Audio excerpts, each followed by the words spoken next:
Pelaku usaha penggilingan padi sekaligus rekanan Bulog di Aceh Besar terancam nganggur. Alasannya harga gabah kering panen. GKP yang berlaku berdampak pada biaya penggilingan. Kalangan pelaku usaha penggilingan padi dan rekanan perum Bulog di Aceh, termasuk Aceh Besar, kini mulai terancam tidak kerja lagi.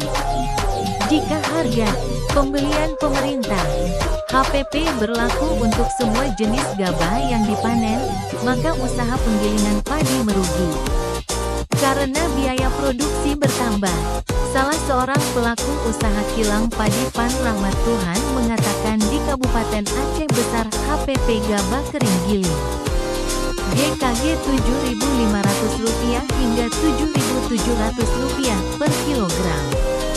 Padahal HPP gabah kering panen ditetapkan Rp6.500 per kilogram yang semula hanya Rp4.800 hingga Rp5.000 per kilogram. Ini berarti kilang padi menjadi morat merit pembeliannya dan gabah petani semua terjual ke Bulog. Kondisi tersebut menunjukkan kebijakan yang dibuat pemerintah belum berdampak positif untuk menopang biaya penggilingan. Kita kerja kami Pak, karena harga gabah terlalu mahal, harga jual nggak bisa lebih.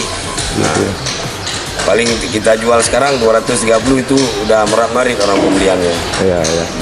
Ini kenapa penyebabnya Bang? Nggak kita beli gabah di petani itu kok mahal? Ya, yang pertama padinya udah diserap Bulog semua. Nah, jadi sekarang padi-padi di petani udah habis semua. Di kilang padi memang ada stok.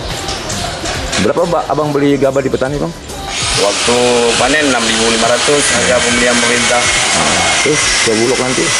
Ke Bulog itu kami ongkos kerja. Biasa. Iya, iya.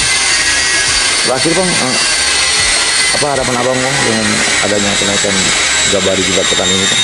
Kalau udah naik terlampau mahal gini, kami pun susah penggilingan.